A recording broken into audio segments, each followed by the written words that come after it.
Donc, bonjour à toutes et à tous.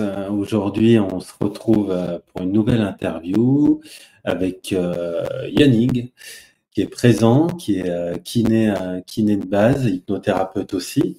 Je suis ravi de te recevoir aujourd'hui parce que c'est un sujet intéressant. Tu vas nous partager un peu ton expérience de kiné et puis aussi d'hypnothérapeute. Si tu veux bien te présenter en quelques mots pour ceux qui ne te connaissent pas et quel est ton métier au juste de kiné et de l'hypnose en même temps. Oui, tout à fait. Alors, effectivement, je suis Yannick, ou Yannick, on en parlait tout à l'heure, à la bretonne, Kermonton. J'exerce dans le Nord Finistère. Pour ceux qui connaissent, c'est Saint-Paul-de-Léon, c'est pas trop loin de Roscoff, là où on prend le bateau c'est assez connu, un peu plus connu, Roscoff. Bon, c'est dans ce secteur-là, en tout cas. Donc, effectivement, je suis kiné, c'est mon métier principal, suite à une reconversion déjà que j'avais fait avant mes 30 ans. Je vais pas en parler, ça sert à rien, mais à mes 30 ans, en fait, j'ai repris mes études pour devenir kiné. Et puis, une fois que j'ai eu mon diplôme de kiné, j'ai souhaité voilà. Je savais dans ma tête que je voulais me diversifier, avoir un métier de base, on va dire, et voilà, être à l'aise pour pouvoir me diversifier. J'avais pensé à ostéo parce que c'est le parcours assez classique des kinés. Et puis finalement, j'ai pas, bon, j'ai appris les techniques, mais j'ai pas accroché suffisamment pour faire le parcours entier. Et c'est là où j'ai bifurqué sur des techniques un peu plus psychiques, on va dire. Je trouvais que ça manquait, parce que nous on fait de la mécanique en fait, hein, la mécanique du corps humain. Et assez vite, je me suis rendu compte que les patients, s'il y avait quelques outils en plus d'ordre psychique à leur apporter, c'était quand même un gros plus. Donc d'où l'hypnose. Et aujourd'hui, je navigue un peu dans tout ça, quoi. Voilà pour là, Pour globalement. les grandes lignes. Donc, Oui. ça fait combien de temps que tu es kiné? Donc moi j'ai eu mon diplôme en été 2014. D'accord, ça Voilà, commence donc ça fait déjà. 10 ans. Enfin ouais, 11 ans quoi. Ouais. 10 ans. Tu parlais des ostéos, hein. Tu veux bien nous expliquer en quelques mots la différence? C'est vrai qu'on en a beaucoup entendu parler ces dernières années, Oui, des ostéos. tout à fait. On en entend beaucoup parler et pas mal aujourd'hui, hein. Il y a des grands débats dans ces métiers-là aussi, hein. À savoir quelle utilité ça a l'ostéopathie, est-ce que c'est nécessaire ou pas. En fait, il faut savoir que l'ostéopathie, c'est une particularité française. C'est-à-dire qu'en France, on a comment dirais-je, les gens ont ce discours comme quoi l'ostéopathie c'est presque du médical, alors qu'en fait non, hein, l'ostéopathie c'est de la médecine parallèle, hein, mais qui au fil des années a eu auprès du public une vision presque médicale de ce métier-là, parce que beaucoup de gens le préconisent, notamment beaucoup de médecins, des sages-femmes, etc. La grande différence avec le kiné, c'est que nous en fait on fait de la rééducation. Donc quelqu'un qui se casse une jambe, eh bien, va avoir des séances de kiné, 2 séances par semaine pendant X mois, jusqu'à ce que le retour à la marche normale soit complète. L'ostéopathe, ça va être plus, je sais pas, moi je me bloque le dos, et j'ai envie en une séance que quelqu'un me débloque, et bien là, on va peut-être plus se diriger vers un ostéopathe. Je schématise énormément, hein, mais dans la tête des gens, ça va être ça, et c'est un petit peu le cas. Maintenant, je dirais que le top du top, ce serait quand même d'avoir les 2 compétences, quoi. Compétences kiné et ostéo. Comme ça, vous avez un abord complet physique avec des compétences, avec de longues études kinésithérapeutiques derrière, quoi. Ouais, donc Et c'est difficile complémentaire. à expliquer. Et c'est complémentaire. Admettons, il y a des kinés qui vont se former en parallèle à l'ostéo, ou c'est plutôt le contraire? Ouais, il y a énormément de kinés qui se forment en complément à l'ostéo. La D'accord. raison, elle est très simple, c'est que, comment dirais-je, on a déjà forcément toutes les bases physiologiques et aussi anatomiques en poche. Et c'est que, comme je disais un peu tout à l'heure, si tu veux, on a un métier où on sait qu'on aura des patients, un revenu, puisque c'est les médecins qui prescrivent la kiné. Donc, lorsqu'on se forme à l'ostéo en plus derrière, on n'a pas tellement à se soucier: est-ce que j'aurai des patients? Est-ce que je vais pouvoir remplir mon frigo, tu vois? Alors que l'ostéo qui ne fait que ostéo, ça va être enfin, ça risque d'être compliqué au début, à la sortie de l'école. Parce que le marché est complètement saturé en France. Les études coûtent horriblement cher. Et eux, ils n'auront pas la prescription médicale pour l'ostéopathie. Donc, on pourrait faire un pont un peu, quelque sorte, entre un hypnothérapeute finalement et un psychiatre. oui, complètement. Complètement. Et aussi l'autre pont qu'on peut faire entre l'ostéo et l'hypnose, c'est un peu le gros problème de l'ostéopathie aussi, c'est que ce n'est pas... ça fait quelques années que ça a été un petit peu réglementé, l'ostéopathie.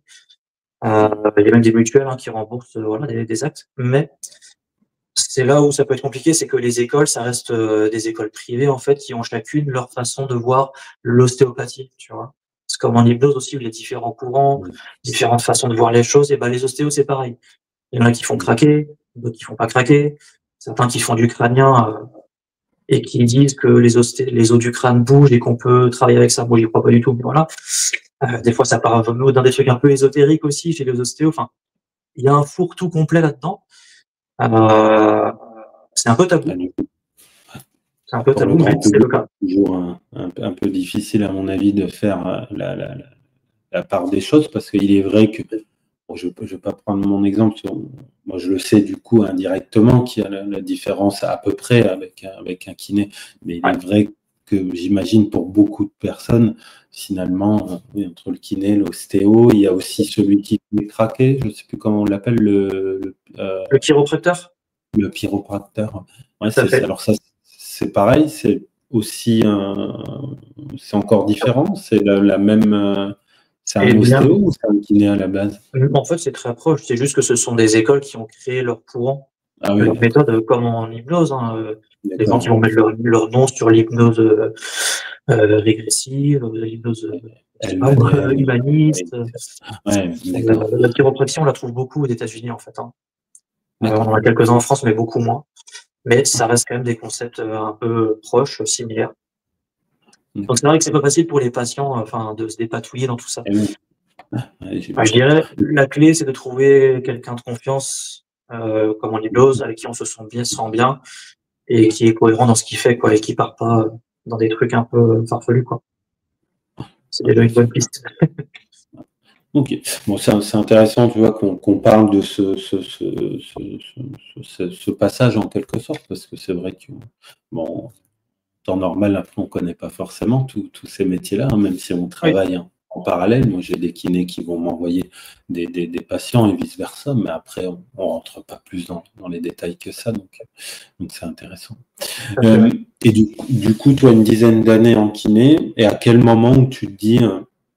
Tiens, l'hypnose, comment tu découvres l'hypnose? Qu'est-ce qui fait que tu te mets à l'hypnose finalement? Alors, bon, comme je te disais, moi je voulais avoir plusieurs facettes, kiné certes, mais pas que. Donc, suite à mon essai d'ostéo sur une année, passé sur des week-ends, où j'ai été, pas déçu, mais j'ai pas accroché. Donc, c'est là où je l'ai cherché autre chose. Je me suis dit, tiens, le côté psychique quand même. On voit l'écran complètement là? Ouais, non, je vais juste te demander de peut-être de reculer encore un peu plus. Voilà, super. Ouais, là, c'est bon? pas trop loin là? Ouais. Ok, super. Pas de souci. Du coup, voilà, c'était ça. Je me suis dit que je voulais aborder le côté psychique à ce moment-là, pour me former, et en cherchant, j'ai vu qu'il y avait notamment une école d'hypnose pas très loin de chez moi, en Bretagne, à Lorient. Et je t'avouerai que, alors moi j'ai un esprit très, j'aime bien tout ce qui est scientifique, tout ce qui est carré, cartésien, tout ce que tu veux. Mais toutefois, j'avais cette curiosité de me dire, tiens, l'hypnose, bon, pourquoi pas, on en parle quand même pas mal. Et du coup, je me suis payé une formation, et ils appellent ça les bases. Je pense dans pas mal d'écoles, tu as ça, tu sais. Une petite semaine, là, c'était sur 4 jours, les bases en hypnose. Je me suis payé ça, mais en me disant, écoute, je vais voir, on verra bien. Est-ce que ça existe? J'en sais rien. Mais la curiosité étant là, ça a démarré comme ça. Et puis, quand j'ai vu qu'au bout de 2 jours, parce que tu sais, on se met en binôme ou en trinôme et on pratique sur nous, qu'au bout de 2 jours, déjà, il se passait des choses chez certains de nos binômes ou trinômes, des états particuliers. Je me suis dit, waouh, quand même, il se passe quelque chose, et c'est là que j'ai approché, quoi. Voilà. Le démarrage, exactement, c'était ça. Ouais, c'est comme ça que ça s'est fait. Alors, Ouais, donc c'est intéressant. Tu as découvert l'hypnose à ce moment-là. Et quel a été justement ton regard, avec ton regard scientifique, peut-être cartésien, à ce moment-là, tu Oui. arrives dans cette formation. Et qu'est-ce qui se passe en toi par rapport même à ton cursus, par rapport... Mais ça remet pas mal de choses en question, c'est-à-dire, alors je sais qu'il y a, tu sais, parfois des divergences chez les gens qui parlent d'un état d'hypnose ou un non-état, tu sais. Euh, Moi, je me suis pas vraiment posé la question. Je me suis dit, ah, il y a quand même un état particulier chez la personne que j'ai en face de moi, parce que, écoute, je pense, ma première pratique, je suis tombé sur une personne hyper réceptive. Et D'accord. je trouve qu'en quelques secondes ou une minute ou 2 minutes, bah ouais, elle partait hyper loin et ça se voyait physiquement, tu sais. Le Hmm. calme physique qui se passe, la détente, les muscles du visage qui se détendent énormément, et puis les larmes qui sont arrivées vite aussi. Et je fais, moi, j'ai fait ça, moi, en quelques secondes, au bout du deuxième jour de formation, enfin, c'est quand même particulier. Donc, le constat m'a forcé, voilà, de constater, d'admettre qu'il se passait quelque chose avec un langage particulier, avec les quelques phrasés qu'on nous avait appris, enfin, rien de bien compliqué, mais c'est peut-être cette Hmm. chance-là aussi d'être tombé sur quelqu'un de très réceptif, hein, qui m'a dit, OK, bah, ça me parle, et puis je vais continuer à apprendre ça, et ouais, je dirais que c'est un constat. Moi, c'est comme ça que je travaille, hein, je veux voir et En, pratiquer. te- en- En testant. Après, on pourrait se poser la question, tu aurais pu te dire, donc oui, c'est un sujet hyper réceptif, mais est-ce que toi, tu l'as vécu après assez rapidement? Est-ce que tu as testé sur toi-même? Est-ce que tu t'es pas dit sur le moment, bah oui, alors oui, il y a des émotions, c'est un état particulier, mais finalement, dans ton métier, je suppose que parfois, sur des contacts physiques où ça amène aussi des émotions, peut-être ça permet aussi même inconsciemment que des personnes se relâchent, je ne sais pas comment que ça se passe, peut-être en étant kiné, et que finalement, bah, ils viennent pour une problématique mécanique, et puis finalement, ils commencent peut-être à parler de leurs soucis, ou qui partent peut-être même dans des formes de transe, de dissociation, sans parler d'hypnose. Je ne sais pas si c'est quelque chose qui est présent dans ton métier. Ah oui, complètement. Complètement, parce que, en fait, en kinésithérapie, nous, on voit les gens, pas une fois, justement. Souvent, on va les voir par paquet, tu sais, par 5, 10, 20, parfois plus de séances. Donc, forcément, les échanges, bon, la première séance, non, mais au bout de la 4, 5, 6e séance, forcément, il y a un lien qui se crée, euh, pas amical, on évite, mais pas loin, quoi. Et puis, les gens, rapidement, vont parler de leurs problématiques, de vie, etc., etc. Donc, je dirais que même nous, en fait, dans notre métier de kiné, bon, certes, on fait de la mécanique, mais pas que, hein. On pourrait presque être des substituts ou des aidants psychologues parfois. Ça fait une bonne partie du travail, je pense. Donc c'est tout à fait le cas. Ah ouais, complètement. Ouais, donc il y a un côté vachement émotionnel aussi, ce qui est normal aussi. Et Oui, du coup, de par cette expérience avec cette personne en formation, euh, je suppose que tu vas quand même plus loin dans la démarche, au-delà de la formation. Est-ce oui, que après coup, tu t'es pas dit justement, tu étais peut-être un peu pris par cette ambiance, et qu'il fallait prendre l'air en quelque sorte, et puis repartir de l'avant pour continuer est-ce que oui. toi tu l'as vécu rapidement? Est-ce que tu as demandé qu'on te mette en transe? Alors, bon, je me suis vite rendu compte, mais en fait, tu sais, quand on connaît pas du tout l'hypnose, ce qui était mon cas, moi, quand j'ai commencé, ben, forcément, on découvre. Je me suis vite rendu compte qu'il y avait différents profils déjà de réceptivité, et je me suis assez vite rendu compte que moi, je faisais partie des gens un petit peu de l'autre bord, quoi, du bord un peu résistant entre guillemets, qui va pas se laisser faire aussi facilement que cela. Alors je sais pas, c'est peut-être mes barrières personnelles à moi, mais moi j'aime bien quand c'est dynamique, quoi. Tu sais, souvent dans mes vidéos, je parlais, tu sais, de Jordan Véro, Hmm. de Jérémy Collier, des gens qui pratiquent comme ça, un peu dynamique, un peu avec des phénomènes. Et moi, tant que j'ai pas ça, ben je vais pas y aller, quoi. Si on me raconte une belle histoire, comme on nous a appris en fait au début, c'est un peu la critique que je ferais à ça. Mais bon, pas comment on le sait, dans les écoles, c'est souvent comme ça au début. Cette hypnose ericksonienne un petit peu douce, un petit peu plus proche de la relaxation que de la vraie hypnose finalement. Moi, ça marche pas. Je vais vite m'ennuyer et je vais vite prendre ça pour une histoire qu'on me raconte à côté de moi et je vais pas y aller très clairement, quoi. Va falloir me challenger un peu, quoi. Donc, si j'ai pas quelqu'un qui me fait ça sur moi, c'est mort. Donc, ça m'a pris Mhm. quelques années avant que je trouve quelqu'un qui soit en capacité de me le faire et de commencer à vivre quelque chose d'intéressant, quoi. Ça m'a pris beaucoup de temps. Ouais, c'est intéressant ce que tu dis là. C'est un sujet parfois un peu tabou et entre ceux qui ne le vivent pas, ceux qui vont pas forcément aller toquer aussi aux portes.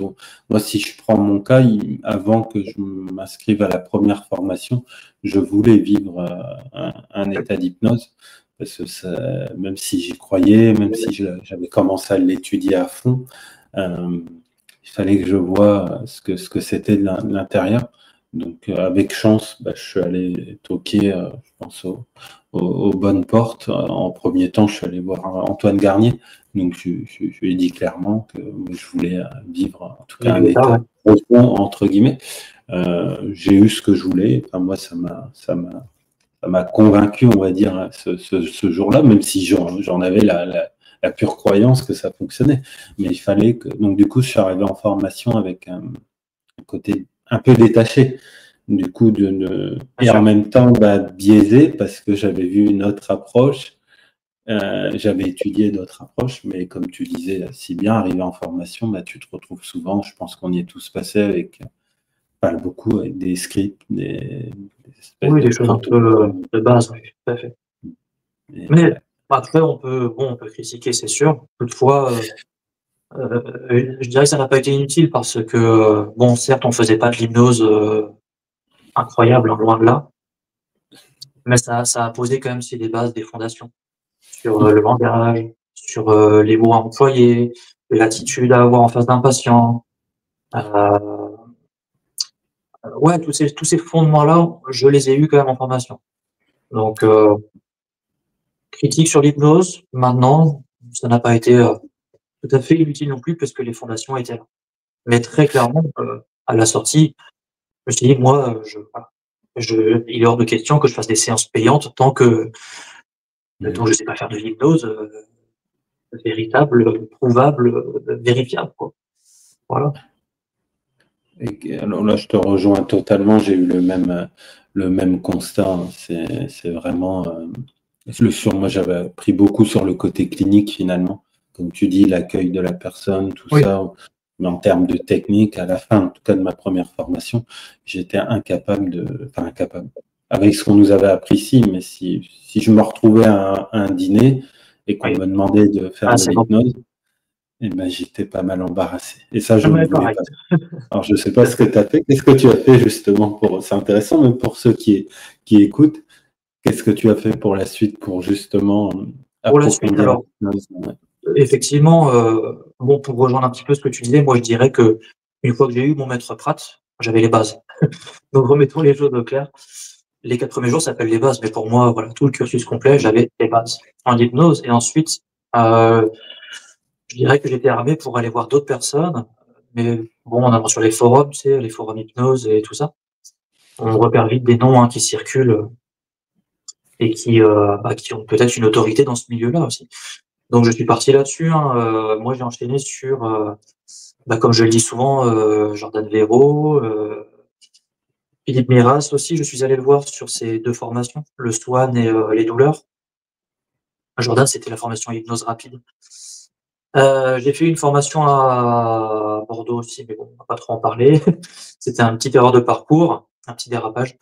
Ça existe aussi. Mais je dirais, voilà, plus en affinant mes recherches sur des noms qu'on voit circuler, hein, et en regardant ce qu'ils font aussi, hein. Tu sais, leurs vidéos, bon, ok, Bien sûr. ça me parle, quoi. Et prochainement, du Euh, coup, ce sera Jérémy Collier, donc qui est très proche de la pratique de Jordan, hein, dynamique avec des catalepsies, des lévitations, tout ça, des phénomènes hypnotiques. Et j'ai l'intention aussi, dans un second temps, d'aller voir l'Institut Phoenix, que tu connais aussi, me semble-t-il. Rémi.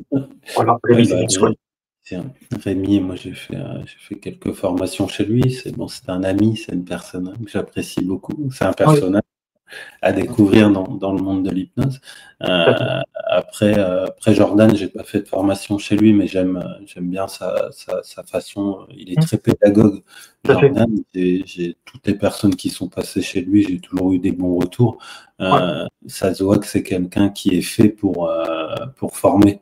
Je pense au-delà, en parallèle, il y a des personnes comme ça où ils ont une aura en quelque sorte c'est vraiment intéressant. de formateur. Donc, et puis après, Jérémy, tout ça, je connais pas personnellement, mais j'ai des bons retours. C'est de la même trempe. Voilà. Oui, puis après, c'est comme tout. Après, ça va être question aussi de feeling, c'est important aussi, au-delà de ce que tu apprends, c'est aussi le feeling, le personnage aussi. Hein. Donc ça rentre beaucoup en compte aussi. Étonnamment, tu n'as pas fait de street? Ouais, alors, si, j'ai oublié, tiens, j'ai oublié de mentionner Xavier Claus, qui est énormément présent sur les réseaux sociaux. Donc à Paris, avec son école Hypnoteam, j'ai fait formation spectacle les 2 niveaux, niveau 1, niveau 2, que je conseille, hein, parce que bon, il y a certes du spectacle, mais on passe une journée entière dans les rues de Paris à faire de la street, quoi. Donc honnêtement, pour le tarif, je crois qu'ils les ont augmentés, mais moi, ce que j'avais payé, je trouvais que j'en avais eu largement pour mon argent, parce que on démarre le matin et puis on finit à 23h, minuit, dans un bowling à faire de l'hypnose comme ça, en live, quoi, et en street à Paris le dernier jour aussi, quoi. Donc j'en ai fait un petit peu et j'ai trouvé ça excellent, excellent. On passe encore un cap, quoi. La street, puis j'ai eu des bons retours aussi sur Xavier par rapport à il est ça. excellent. Il n'y a pas que lui, hein. Là, il y a son collègue qui était là aussi, Sébastien, me semble-t-il. Mais non, c'est intéressant. C'est une, je pense, de toute façon, tu seras d'accord avec moi, je pense, une corde à avoir à son arc. Bien sûr, pour moi, ça devrait même être entre guillemets une obligation dans les bases, en tout cas, de l'hypnose, typiquement praticien 2, etc. On va dire déjà les plus gros centres de formation, ça devrait être une clause que d'avoir de l'hypnose de rue rapide, instantanée. C'est vachement sympa. De l'étudier au moins pendant quelques jours. Tout à fait. Après, il y aurait un petit step supplémentaire à passer peut-être, c'est comme tu le fais toi, parce que là, c'est de la street avec sélection.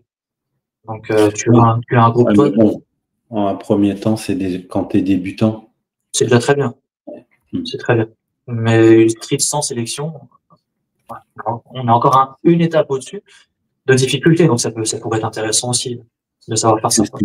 C'est ce que j'ai eu parfois des divergences, des gens qui disent la street c'est quand même simple.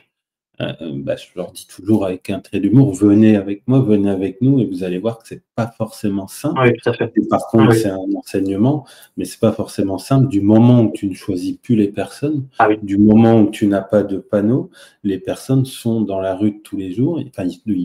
Le matin, ils ne se sont pas levés en se disant qu'ils allaient faire de l'hypnose. Et ça change tout. Et ça remet l'ego à plat, ça remet des questionnements aussi. Puis en même temps, ça permet des belles rencontres aussi.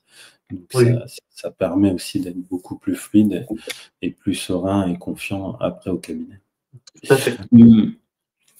Après, du coup, donc, tous ces stages, ces formations, comment tu fais la transition sur tes premiers patients au cabinet en lien avec ton métier?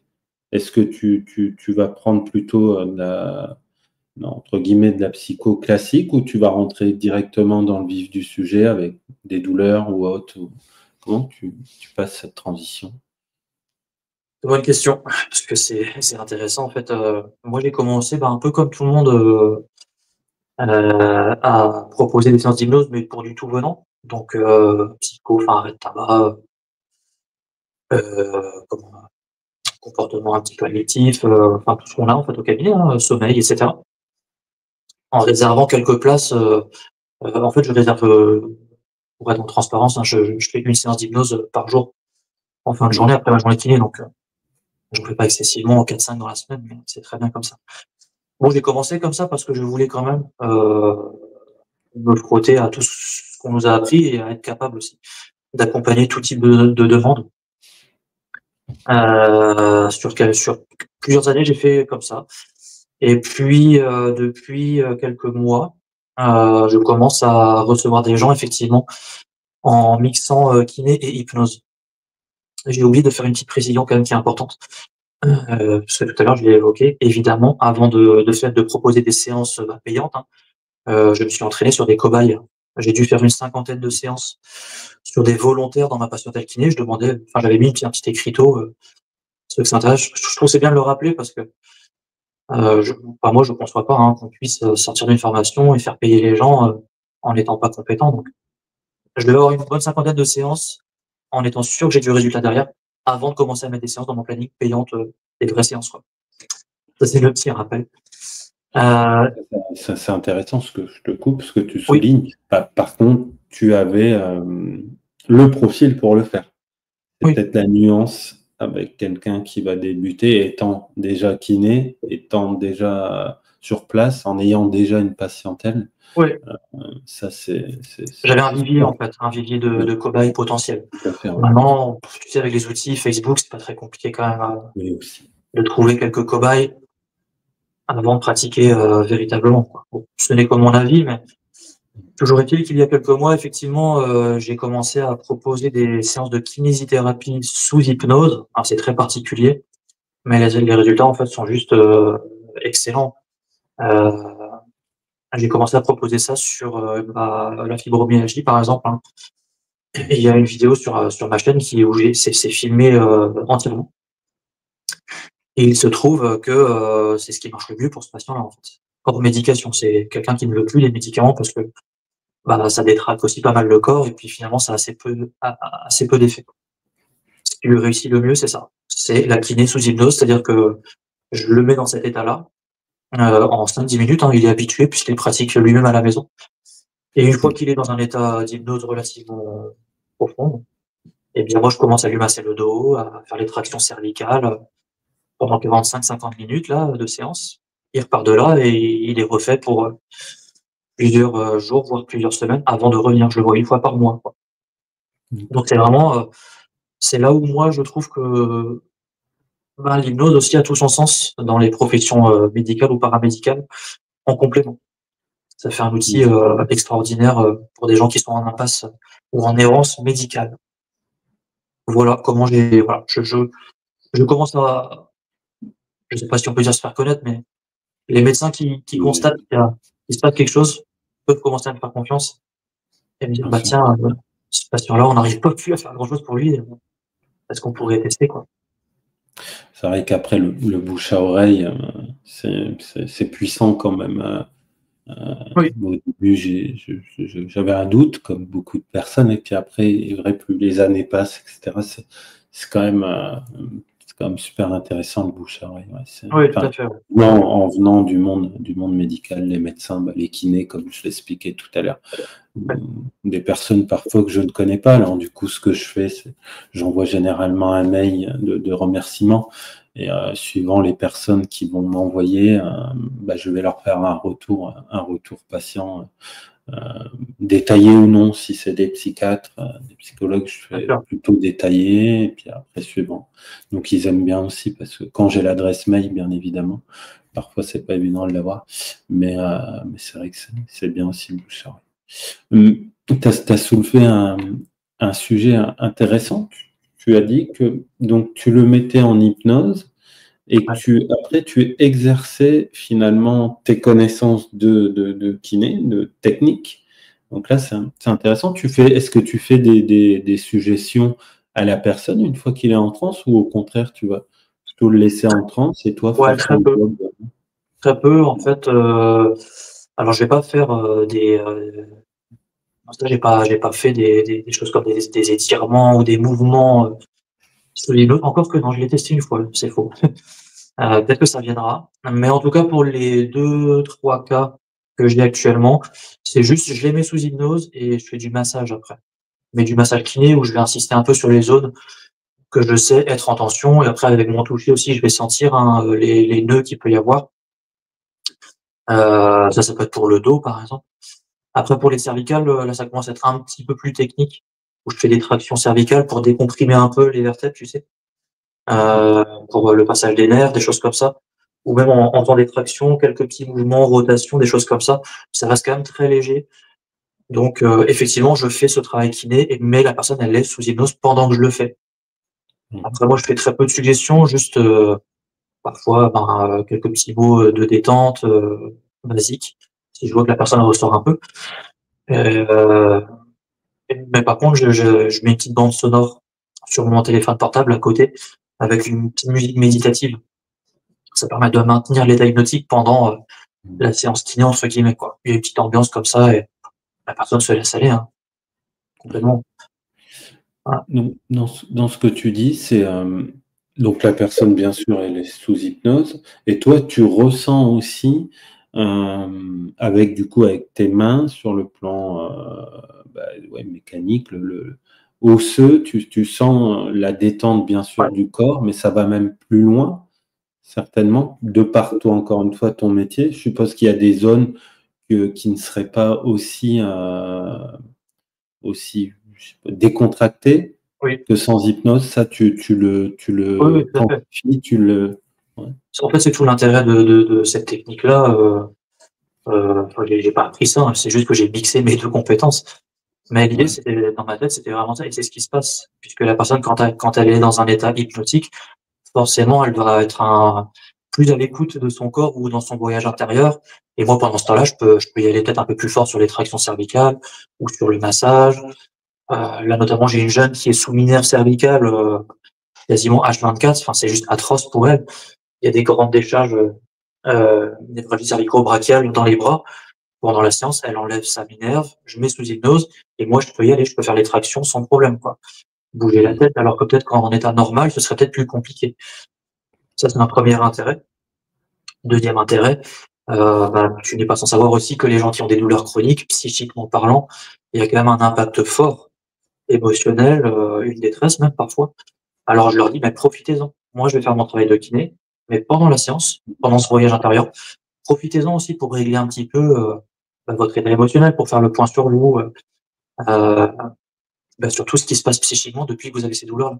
Donc ça fait double travail, mécanique, psychique, les deux en même temps. C'est top. Ouais, ça permet de vider les valises aussi, hein, en quelque sorte aussi Oui, sur oui, le plan émotionnel. complètement, complètement, ouais, Euh, c'est ça. Comment tu t'y prends niveau logistique, là, si tu prends les personnes que tu exposais, c'est des patients qui sont...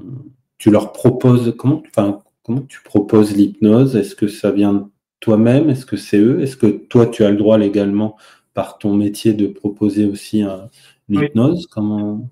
ouais, c'est une bonne question. Évidemment, je propose pas ça comme ça de but en blanc, hein. Si je te prends l'exemple du monsieur qui a la fibromyalgie, c'est quelqu'un que j'avais déjà vu sur 10, peut-être 15 séances de kiné auparavant. Euh, mais quand on constate qu'au bout de 10-15 séances, bon, il se passe pas grand-chose, juste en kiné, c'est un petit peu embêtant quand même pour le patient et pour moi. Et lui, je savais qu'il était aussi intéressé par ces techniques-là, puisqu'il m'en parlait. Vu que moi, dans ma salle d'attente, j'ai mes petits flyers aussi. Comme quoi, je fais de l'hypnose et lui me dit qu'il en fait à la maison, qu'il fait de l'auto-hypnose. Et c'est parti de là. Je lui dis, bah écoute, vu que tu es habitué à tout ça, moi, ce que je te propose, on peut tester sur une séance un petit peu plus longue, hein, parce que moi, enfin, c'est 30 minutes de séance de kiné, donc 30 minutes, c'est un peu short. Donc, j'ai rallongé je lui ai réservé 1 heure et je lui ai dit, on teste. Et on verra bien ce que ça donne, quoi. Et ça a donné quelque chose d'excellent où lui se sent super bien, part hyper vite en hypnose parce qu'il sait le faire. Et moi, je fais un travail qualitatif derrière, quoi. Après, c'est quelqu'un que je vais du coup voir moins souvent. Ce monsieur n'a plus besoin de venir une fois, 2 fois par semaine. Il va venir 1 fois par mois sur une séance d'1 heure et c'est OK, c'est suffisant. Donc tout le monde est gagnant en fait. Moi, je suis gagnant parce que j'ai du résultat. Lui, il est content parce que ça lui fait du bien et ça le maintient correctement sur un mois. Et puis la sécu est gagnante parce que du coup, il va pas venir 2 fois par semaine, quoi. Est-ce que Et- légalement, maintenant, pardon, excuse-moi. Non, non, vas-y, ouais, c'est intéressant. Oui, sur le côté légal, est-ce que j'ai le droit de le faire? Alors, euh, j'ai pris la précaution quand même d'appeler, parce que nous, on a un ordre, hein, le Conseil national de l'ordre. Donc, moi-même, je savais pas trop, j'ai pris la précaution d'appeler le président du Conseil de l'ordre, qui me signifie que, comme ça, je le savais, je n'ai pas le droit de faire de pub.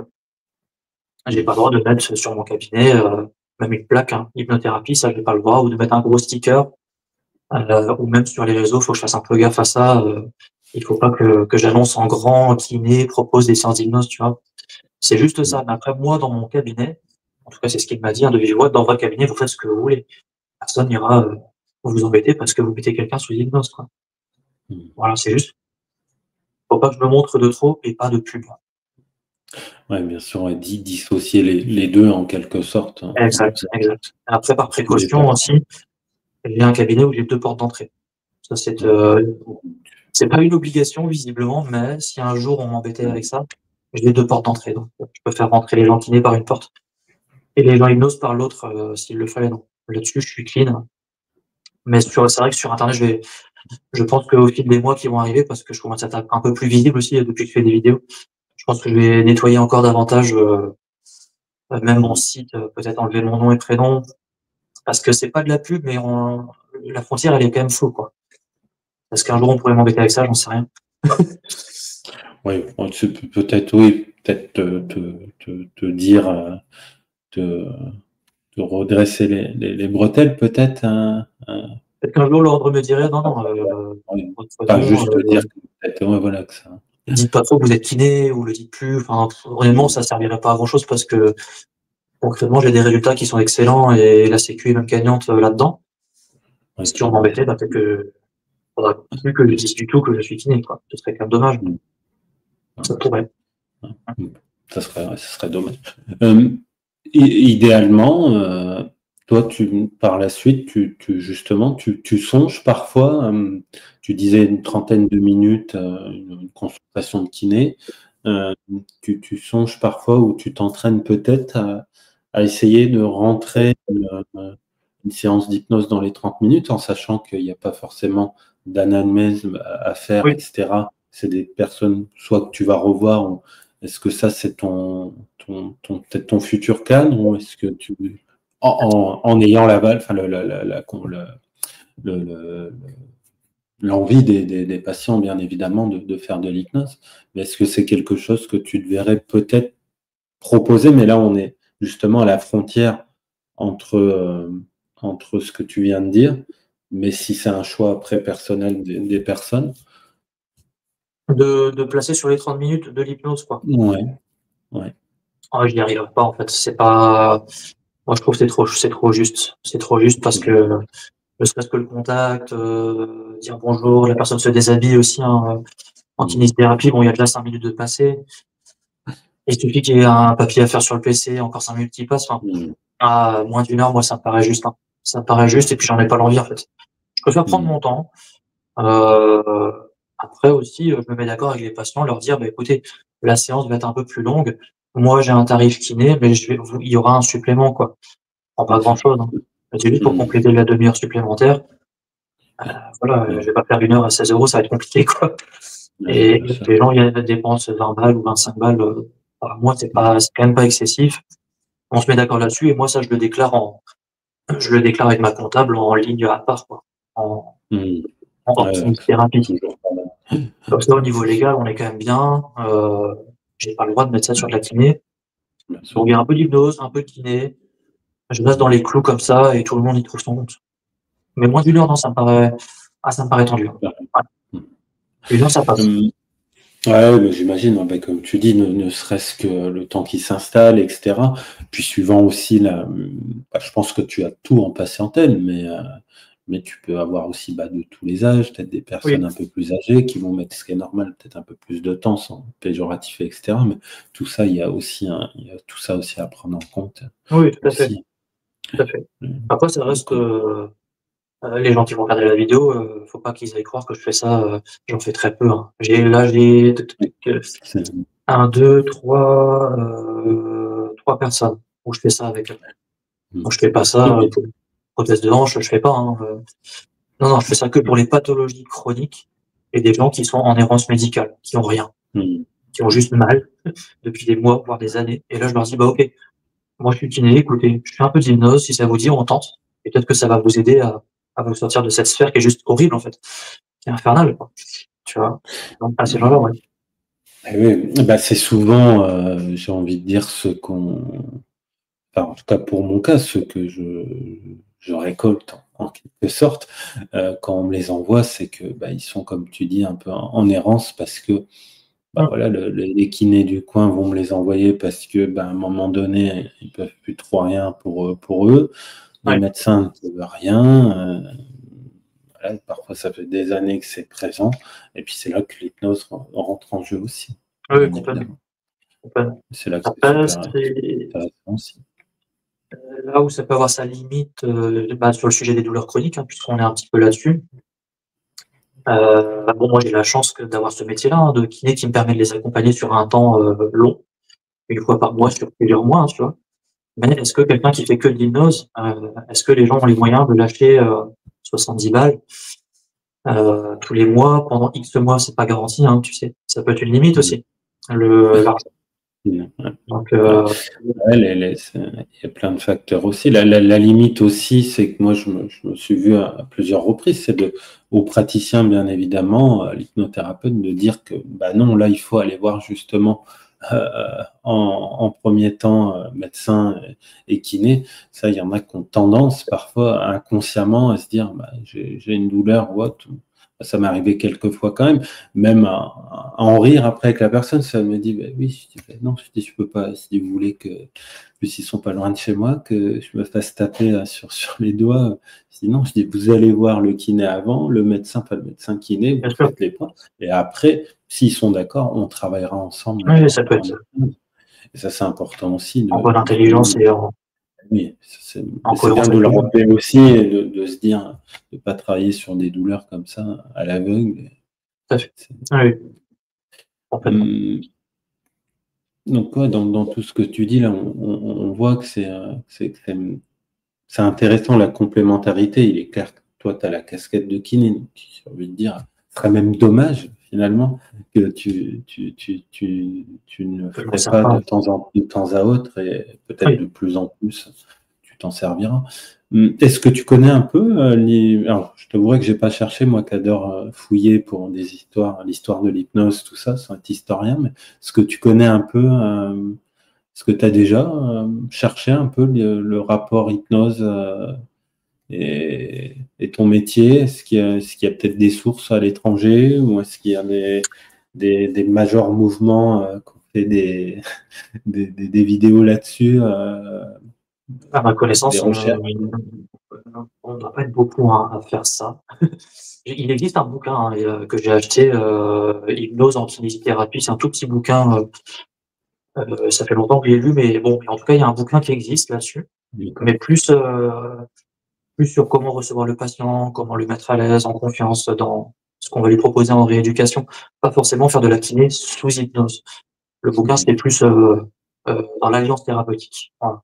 C'est intéressant, mais faire vraiment une séance quand la personne est sous hypnose, là, honnêtement, bon, ça doit exister forcément, mais on ne doit pas être nombreux, quoi, de le faire en réalité.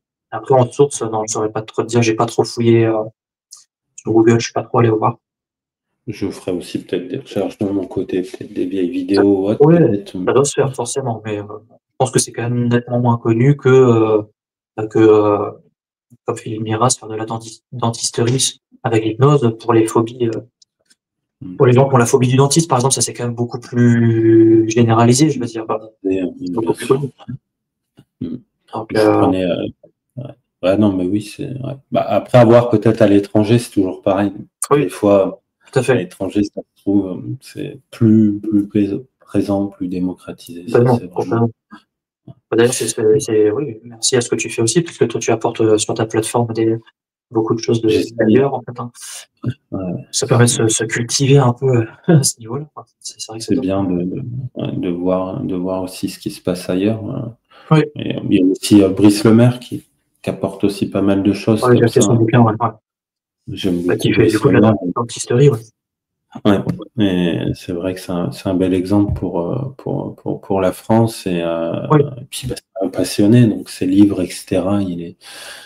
il fait des traductions, tout, et c'est super passionnant. Je l'avais invité sur ma chaîne. On avait fait une vidéo. Tout à fait. Je sais pas si tu avais vu avec le spectacle, les liens historiques entre le spectacle, l'hypnose de spectacle et l'hypnose médicale, et c'est super passionnant.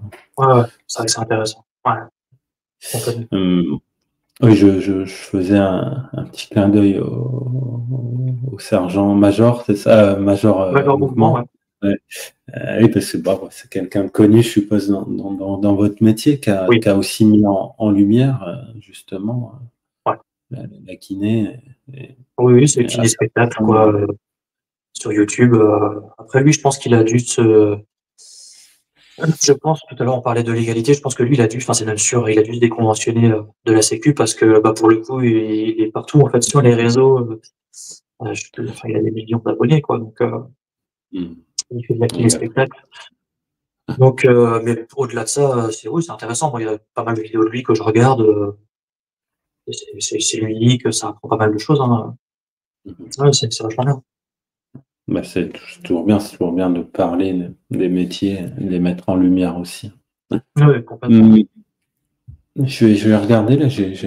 Alors il est rare, mais tu vois, comme je te disais, j'avais fait une petite liste de questions parce que c'est un métier justement intéressant et ça change aussi. Je regarde vite fait. Ouais, on en a parlé, mais si justement les principaux bienfaits que tu observes en utilisant l'hypnose dans la rééducation physique, si tu devrais les lister comme ça serait en quelques mots. Les bienfaits? Ouais. Je dirais le relâchement au niveau physique, hein, relâchement musculaire, relâchement du corps globalement, hein, qui permettent peut-être des massages thérapeutiques plus appuyés, pourquoi pas des étirements ou des tractions cervicales, comme je le disais, un peu plus puissantes que ce qu'on ferait en état standard. Donc le relâchement, évidemment, peut-être aussi une meilleure appréciation, enfin, du patient sur comment elle se sent intérieurement quand on bouge son corps, quand on appuie sur certaines zones douloureuses. En tout cas, appréhender ces douleurs sur un ressenti différent qu'en conscience classique. Et puis, troisième chose, je dirais l'aspect psychique, évidemment, c'est clair. Sur les douleurs chroniques, en tout cas, et ça se comprend aisément, l'impact psychique est tellement fort qu'à un moment donné, en fait, ces gens-là, ils ont besoin d'un sas aussi, un sas de décompression, d'évacuation.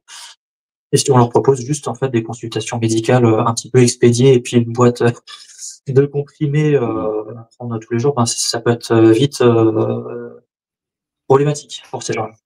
Donc ce sas-là, ouais, c'est tellement important en fait pour leur bien-être et leur récupération future, en tout cas, je l'espère. Après, je suis pas le seul intervenant, mais si on propose un stage, ça peut être un rouage important d'un mieux-être, alors je le prends volontiers, quoi. Donc ces trois aspects-là, Qui principalement. sont plus qu'intéressants. C'est là qu'on voit encore une fois les bienfaits de l'hypnose. Oui, complètement. On n'a pas forcément parlé de la façon que tu les prépares, en tout cas les personnes que tu as pu accompagner entre les deux, kiné et hypno. Comment tu les prépares? Est-ce que tu fais je sais pas, un talk particulier? Est-ce que ça change vraiment d'un patient que tu vas accompagner en kiné hypno que quelqu'un qui viendrait te voir pour, je sais pas, arrêter de fumer ou au-delà du symptôme, bien évidemment, et de la demande, mais le cadre, est-ce qu'il change vraiment? Oui, oui, c'est différent, en tout cas du peu de monde que j'ai, hein. Comme je te le disais, j'en ai pas 15, hein. J'en ai eu 4 au total. J'en ai 3 actuellement, mais 4 au total. Et effectivement, le ressenti que j'en ai, c'est que c'est des gens qui ont tellement une attente forte, ça c'est sûr, mais ils savent que peut-être avec cet outil-là, ils vont pouvoir toucher enfin quelque chose qui va les aider, quoi. Donc l'attente est forte. Mais en fait, moi, je pose mon cadre aussi pour que ce soit pas non plus qu'ils s'attendent pas à de la magie. Mais quand le cadre est bien posé, en tout cas, j'ai été assez surpris de la façon dont les gens partent vite dans un état hypnotique et j'ai eu aucun souci à ce niveau-là. Se détachent vraiment de leur douleur. Ça, c'est très impressionnant. des douleurs qui peuvent être attaquées, hein, genre pas loin du 10 sur 10. J'ai une dame comme ça, elle a toute la moitié du corps qui est en étau horrible. Et une fois en France, on est à 2-3. Donc ces gens-là, en fait, se laissent vraiment aller parce qu'ils ont besoin de ça, tellement besoin. Et quand c'est bien fait, quand ils voient, ah bah tiens, ma douleur est en train de changer, quoi. C'est plus pinçant, c'est plus un étau, mais ça se transforme un peu en chaleur. Ça devient plus agréable. Bah, ils disent ok, j'y vais, quoi. Et ouais, le rapport, je le trouve différent par rapport à un simple arrêt de tabac. C'est pas pareil. C'est pas pareil, et puis c'est pas pareil aussi parce que il y a certainement cet aspect kiné, hein, cet aspect paramédical qui est là, qui donne confiance évidemment, cet aspect où je leur propose pas une séance, hein. Moi je leur dis ok, on va mettre ça en place, mais par contre on va se voir une fois tous les mois pendant X mois, pour que vous sachiez vous mettre dans cet état-là tout seul à la maison, et voilà. Ça se co-construit, hein, sur plusieurs séances. Donc c'est cool, c'est différent, effectivement. Ouais. Tu relèves aussi, tu soulignes, là, tu en as parlé un peu au début, et finalement l'auto-hypnose, c'est quelque chose que tu suggères, tu enseignes, Ouais. ou en tout cas Beaucoup. tu fais un point. Beaucoup. Alors c'est peut-être un point de divergence avec toi, hein, puisqu'il me semble que peut-être que toi tu le fais un petit peu moins, mais c'est pas un souci. Je peux. Bah, on pense avec beaucoup de personnes, mais ça c'est comme tout. Après, on a tous nos approches. Je Bien sais qu'il y sûr, a des personnes bien qui sont sûr. pro auto-hypnose. Moi, je la suggère pas, je l'enseigne pas. Déjà, moi, j'en fais pas moi-même. Je suis un très Excuse-moi. mauvais, très mauvais client pour ça. Ok. Donc, du coup, ouais, je suis plutôt un mauvais client pour ça sur moi-même. Donc, peut-être ça y joue aussi, bien que j'arrive à me dissocier, bah, par exemple, pour les tatouages, tout ça. Mais est-ce que c'est vraiment de l'hypnose? Je sais pas. Et après, mais c'est différent. Moi, je vais vers l'autonomie. Le but, c'est vraiment Bien l'autonomie. sûr. Oui, oui. Mais encore une fois, et puis je connais plein de gens qui font faire de l'auto-hypnose et c'est super aussi. Ça amène des trucs grandioses aussi, donc tant mieux aussi.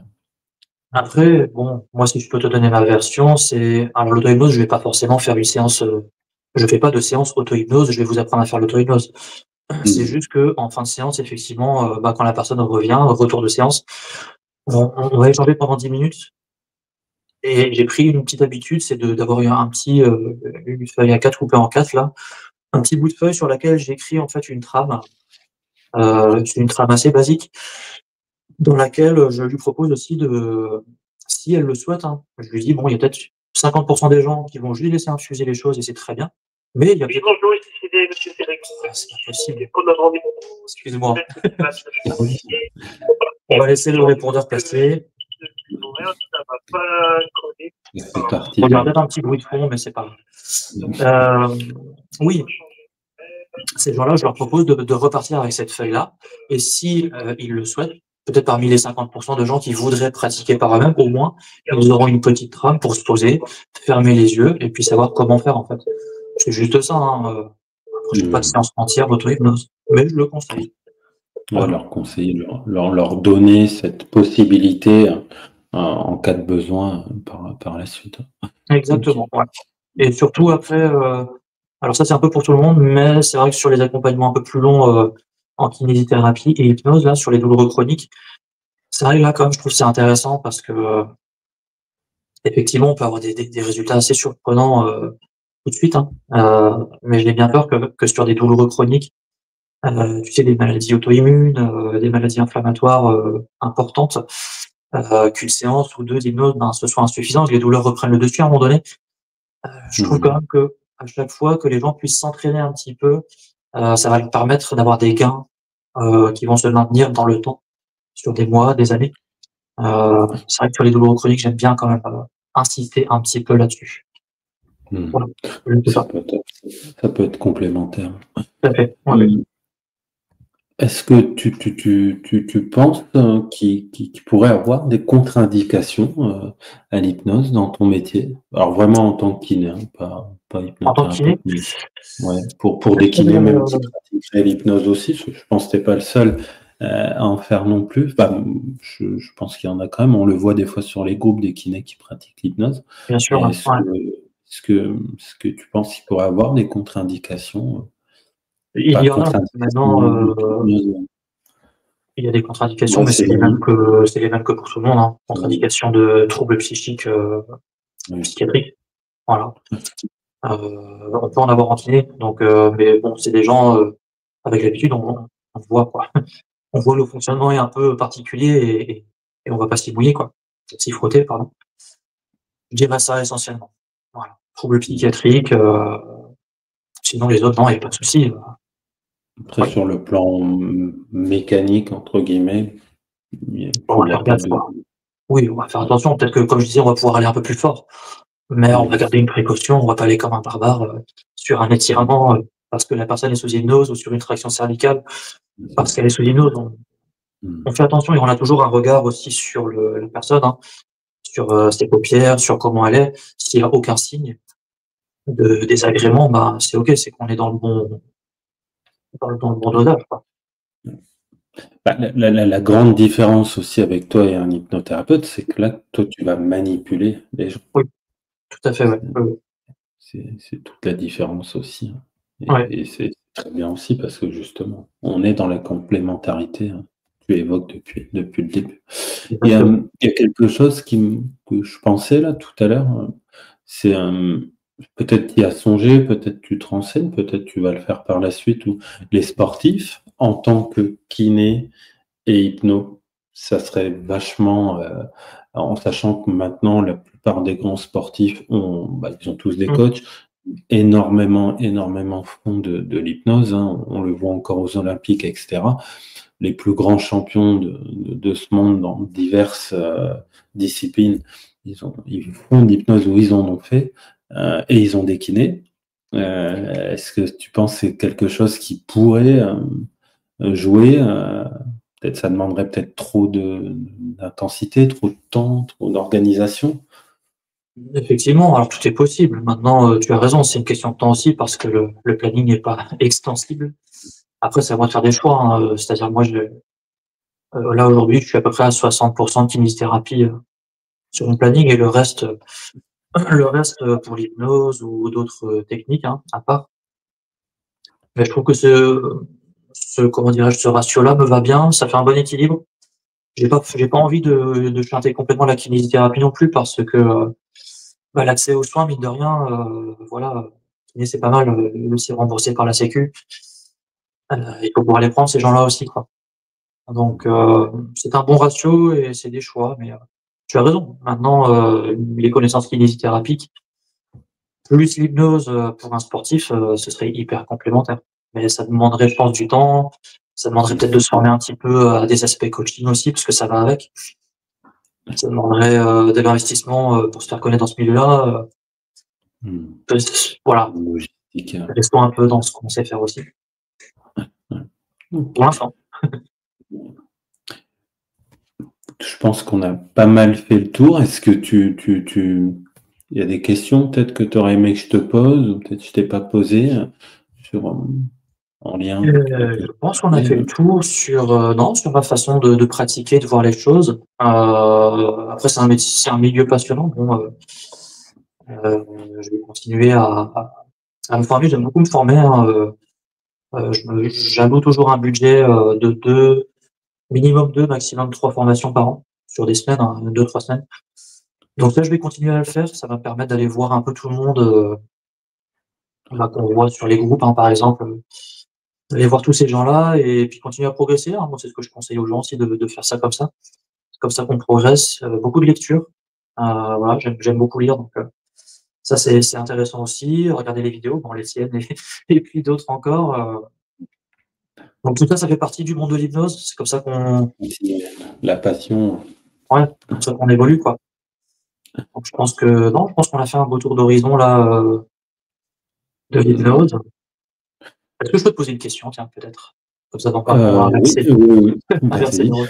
Est-ce que pour toi, l'hypnose, c'est un état ou c'est un non-état? Parce que j'ai lu un bouquin un petit peu où il y avait un chapitre là-dessus il y a pas longtemps.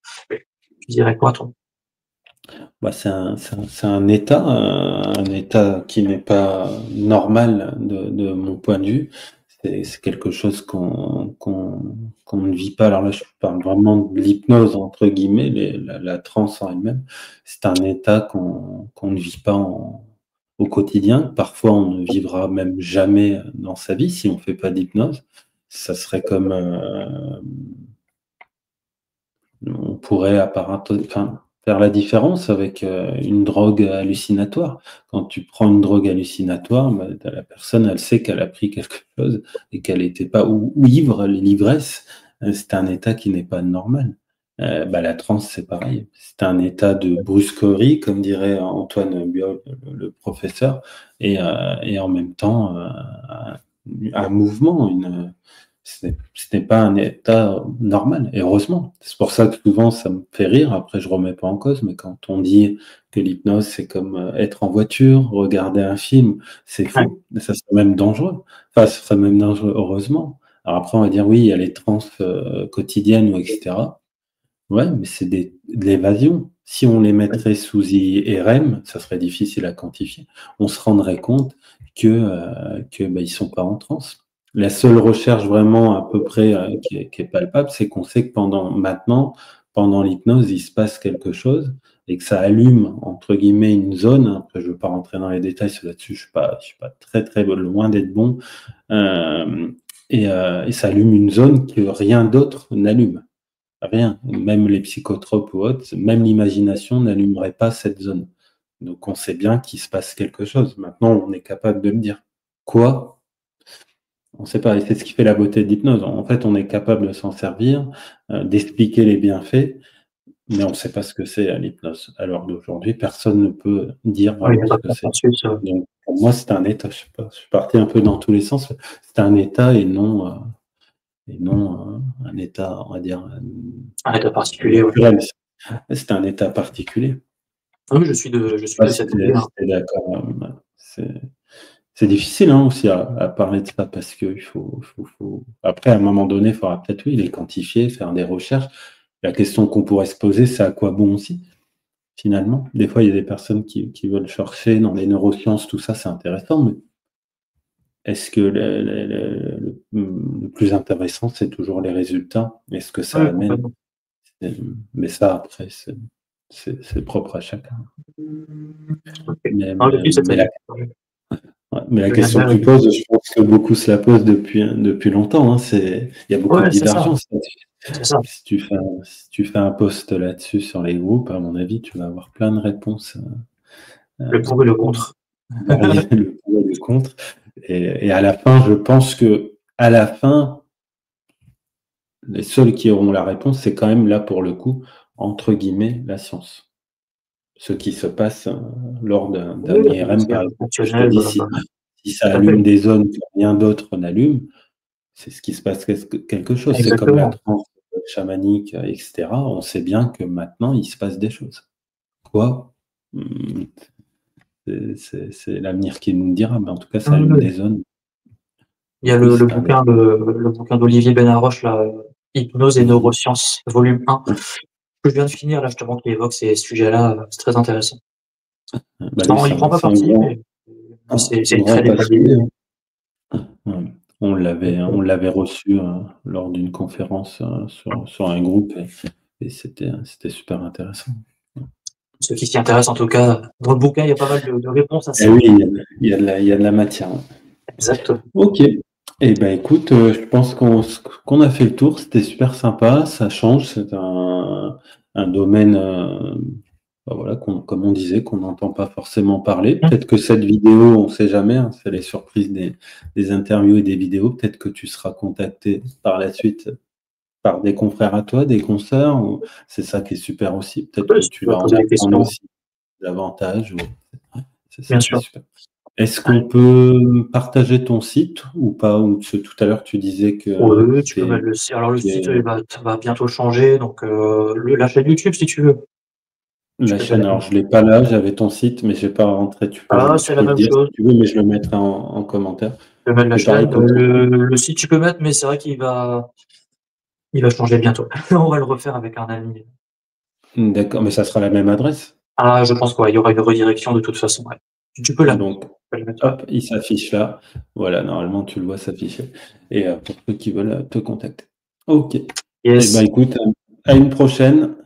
Et belle continuation à toi. Puis n'hésite pas si tu tu as des nouvelles ressources à partager, bien sûr, dans ce domaine, à partager, comme on disait, peut-être sur l'histoire, etc., qui irait dans ce sens.